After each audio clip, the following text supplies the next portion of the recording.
Welcome back to Rad Video, where today we're going to be playing Tony Hawk Ride. Something I've been dreading for a long time, but let's get it done.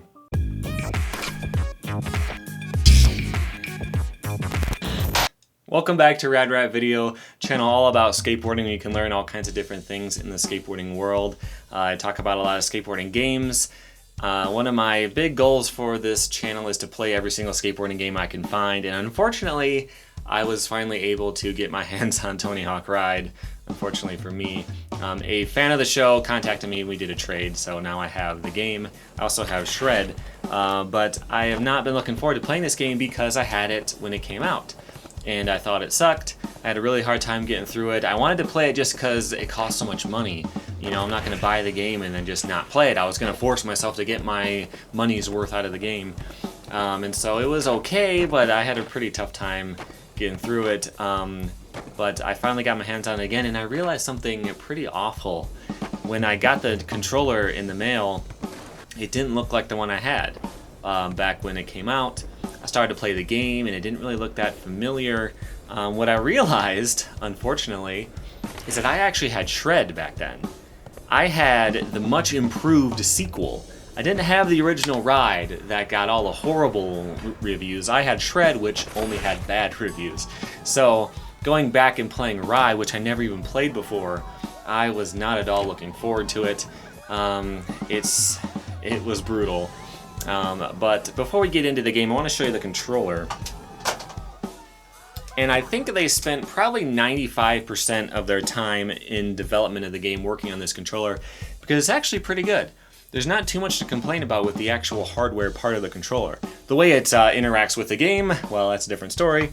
But the controller is pretty cool. So these are just little pads you can put on it so you can use it on a hard surface without scratching anything up.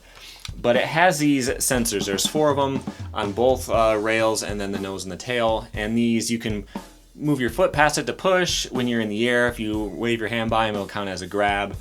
The controller itself has tilt controls, or tilt sensors, so when you pop the tail or you tilt side to side or spin it, it can pick up on all that stuff. And honestly, I think that it's pretty, it's well made. It seems to get the job done pretty well. And something else that it does is it has every single button. So the PS3 buttons are on there. There's a 360 version too, of course, but and Wii, I think. But this is the version I have. And it's got all the buttons you would need. But one thing that's kind of interesting is that the D-pad right here does not work. It doesn't do anything. And it seems like if this was a software issue, they could have fixed it with a patch or something. So it seems like maybe they just forgot to hook it up or something. I'm not really sure. The game was really rushed, so I wouldn't be surprised if it was something like that.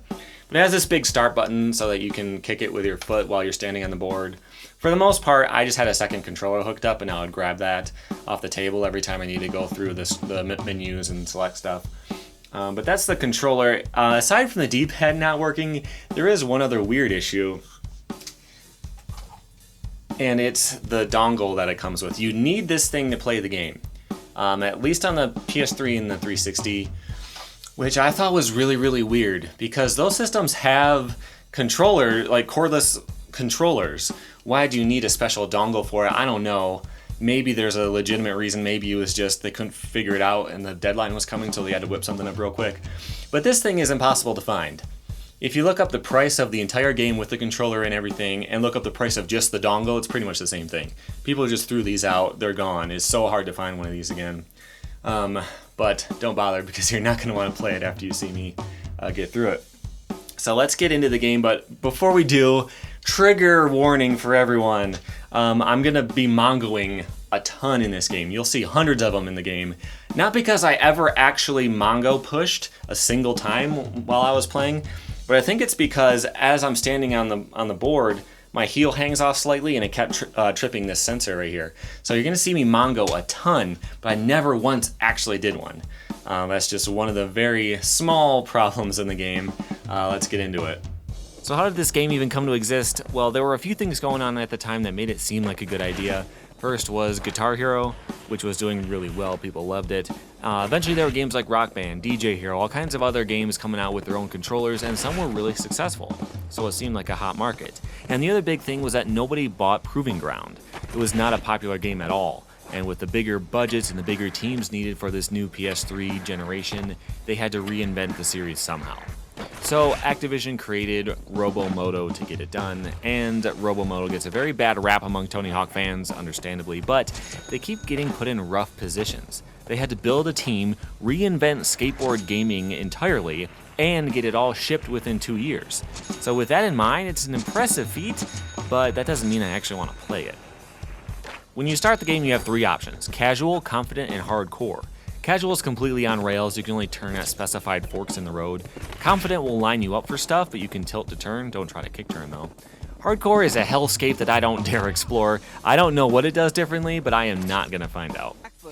You get started with a tutorial, which is okay. The whole game is framed in a phone, like all the Tony Hawk games from this period, with these heavily distorted videos of pro skaters telling you what's going on. I think they did this to make them more cartoony to match the game more, but at some point you might as well just use the in-game models. So you wave your foot by the side sensors to push, wave your hands by them in the air to do grabs. You can manual by actually manualing on the board and pop the tail and stuff. It all makes sense, it just doesn't work that well. Let's take a look at the flip tricks. After you pop the tail, you can tilt the board to the toe or heel side to do kick or heel flips, pivot the board to do shove-its, combine those to do all kinds of various tricks. The accuracy is terrible though. When it asks me to do something specific, it basically doesn't matter, I just do 360 flips every single time. Here's a specific example. In this challenge, I have to do an ollie manual, then an advanced tilt trick off the kicker. I'll talk about what it means by those names in a minute, but basically it's a double kicker heel flip. But even in the ollie manual, where I'm not even thinking about doing a trick, I did 360 flips most of the time. As for the actual tilt trick, I'm trying the best I can to keep the board straight and only tilt it, but it's impossible. Naturally, when your weight is on the tail and you tilt it, the nose will move a little bit to that side. It's just what happens when you're balanced on the corner of the board. But the game will interpret that as a 360 flip every single time. How am I supposed to do a kickflip or a double kickflip specifically on purpose? I can't. I just did this challenge over and over and over until it eventually happened by luck. The thing is, this could have been fun. You have to ollie manual, hold your actual balance, then do a trick out, but it just becomes random. You do the exact right thing 100 times, and you might just get lucky for one of them to count. And here's the worst part. In the next challenge, I had to do an advanced flick trick, or a 360 flip. But when I actually make the effort to spin the board, it comes out as something else, like a varial flip or a hospital flip. Let's get into those weird names. It calls normal flip tricks like kick flips and heel flips tilt tricks, and it calls spin tricks flick tricks. Ask any skater what a flick is, and they'll tell you that it's when you flick your ankle to make the board flip. So there were a bunch of times when it would tell me to flick, and it would try to do a kick flip instead of a shove it, which is what I actually wanted. Just remember, this game is made for babies. It's trying to explain things to people who don't know anything about skating, but it's weird. It'll say something like lift the nose, where a skater would say pop the tail. It's not a big deal, but it's just confusing. They seem to go out of their way to be accessible in certain ways, but then they don't explain other things. I had a challenge where I had to do a spine transfer. How do you do that? Who knows? It wasn't in the tutorial, but by chance I had seen a loading screen that explained that you have to lift the tail to do one. Of course, I just saw the word tail, so I was thinking pop the tail, so it took me a while, but you basically just have to nollie and it'll work sometimes. There are a handful of different modes in every level. Let's take a look at all of them. First is the racing mode. The goal here is to get to the end in a certain amount of time. It's hard to tell exactly what because the timer here doesn't make a lot of sense. It doesn't actually give you a time limit, so this isn't doing you any good. And it's not like you either pass or fail. You get a score based on how close to the target you get, but it's all very unclear. And sometimes there's also these finish line things you have to collect. Kind of weird. There are timer icons that help you out if you want to collect them as you make your way through the level. So the thing about this game is that they know that it's weird and it doesn't play very well. So instead of making the steering work better or designing the level a little bit better, they just make it pretty easy. Like, you can make a lot of mistakes and still absolutely destroy the challenge. At least sometimes. This time I got completely stuck. I have to ollie over this train at the end to clear the finish line. In the trick and the challenge modes, which we'll talk about in a minute, you can clear it no problem. In the race though, you absolutely have to hit this speed boost to clear it. But it's really hard to hit and it aims you right at the penalties. I had a ton of time hitting this and I had to just turn around and retry it over and over and over. By the time I finally got it, I had completely failed the race. But the next time I did it, I found a better route, I completely killed it with a perfectly clean line, got a bunch of the timer icons. I thought I would have gotten the top score, but I only did okay. But this is more the exception than anything. Overall, the races are pretty terrible, but I'm sure you already got that. Next is the trick mode. This is just a high score challenge basically, and it's dead simple. You just string together some combos and win. You can land a bunch of grinds in the manuals and get some multipliers going. But like I mentioned in the race mode, they just make your goal really low. So you can bail a huge combo, waste most of your time, and then still beat it. That's the only way to keep the game fair when the controls don't work. The major problem with this mode, aside from being boring, is the tricks. Supposedly there are at least 100, including stuff like hospital flips and even kiwi flips, but you have almost zero control over what you do. Can you do a shove it without tilting the board at all? Probably not. You'll do a varial flip, 360 flip, or the heel flip versions of those. Anything else is pretty much luck. But how about grinds? In theory you can do all kinds of them, but you'll just do 5-0s over and over. That way you can land in a manual and you'll be just fine. You don't seem to get punished for doing the same grind over and over, so there's not much downside to that. One cool thing about the grinds in theory is that you can move around and do whatever grind you want. You can spin sideways, turn it into a tail slide or a blunt slide or whatever, but it never works. Lean back on the tail, turn 90 degrees front side, and you might do a tail slide, but there's a 97% chance that you either won't spin at all, or you might even spin the opposite way. As soon as you start spinning, you aren't matching the screen anymore, and you'll eventually land a trick sideways and bail. And of course, spinning in general basically doesn't work. In theory, you could do a pivot and do a 180 or a 360, but here's what happens when you try. Sometimes you get sideways, and sometimes nothing happens. Sometimes you'll be facing forward, and it'll think you're going fakie. It's a mess. But as far as trick mode is concerned, doing specific tricks doesn't matter. It's like the Wii waggle games, but with a skateboard. You just kind of shake it back and forth, and eventually you'll win. It sounds like a fun time, doesn't it? Next is a challenge mode, which is both the best and worst parts of the game. On paper, it's exactly what this game should be. It starts you out at a specific spot on the level, and it gives you a line or a combo to do. You ollie up onto this thing, landing the manual, kickflip out, that kind of thing. And it helps solve the problem of just randomly doing crap. You have a specific goal to do, keeps you focused, and a lot of times these are actually fun, but there are some problems. Mainly it's the broken controls, and you'll have problems from the very start of the challenge. Often you'll try to push to get going, and nothing happens. The graphic on the bottom of the screen shows what sensors are firing off. Clearly I'm pushing here. The game knows I'm pushing this, displaying proof that I'm pushing, but my character just won't move. Why not? I have no idea. It's just broken. This happens all the time.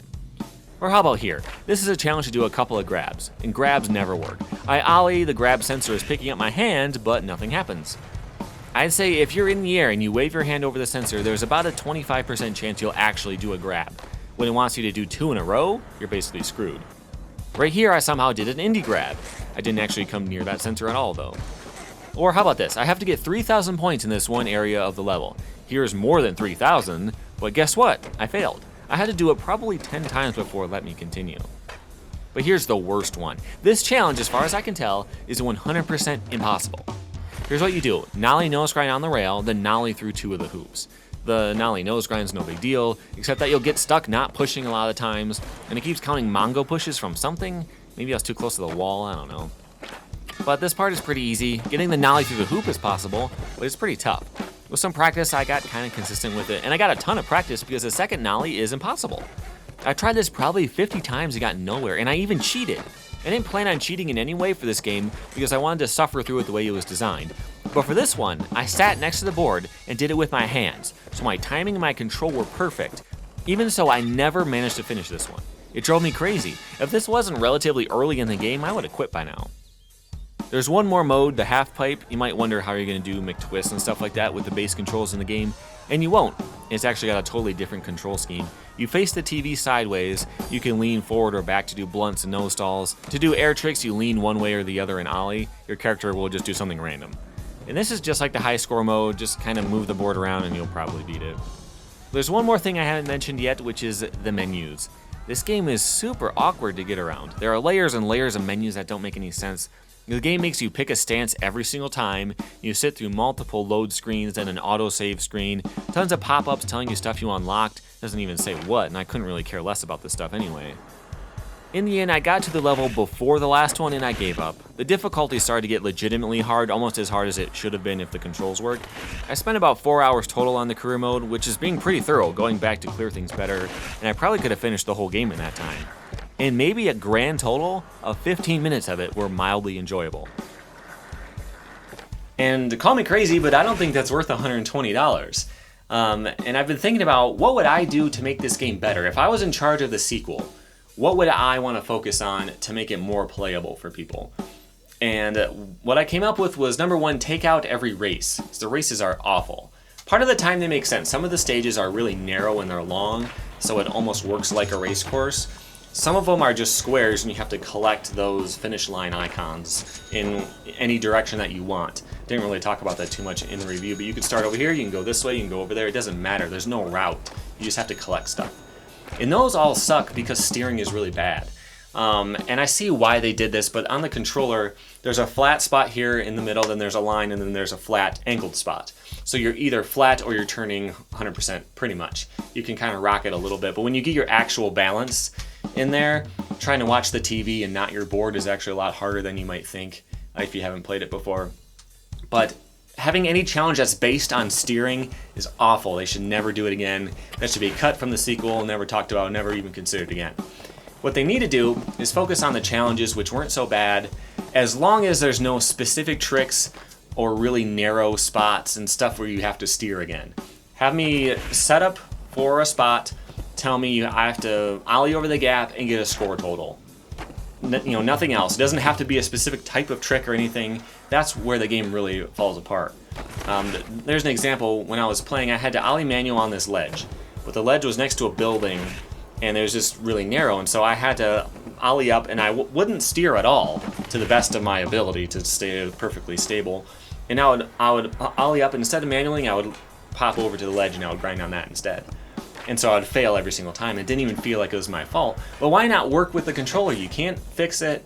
Everything's set in stone now, especially for the sequel. Why not just give me a wider manual pad, Maybe test the game a little bit. Make sure the challenges are doable. Make sure that you can nollie all the way through that hoop, and it actually works. I don't think this game had to be that bad. I don't think it's going to be amazing. I think at best it could be a 7 out of 10, and, if they fixed all the problems. But the way it is, it's just awful. I would stay far away from this game. Unfortunately, I still have to play the sequel, which I am not looking forward to. That one is better, but it's going to be more of the same. So look forward to that. That'll be coming out at some point. It'll take me a little while to build up the bravery to actually put that game in and try it out. But subscribe to stay tuned for that. And meanwhile, check out all the other stuff I do. I have a lot of other series that I do on this channel. So check that stuff out. And thank you for watching.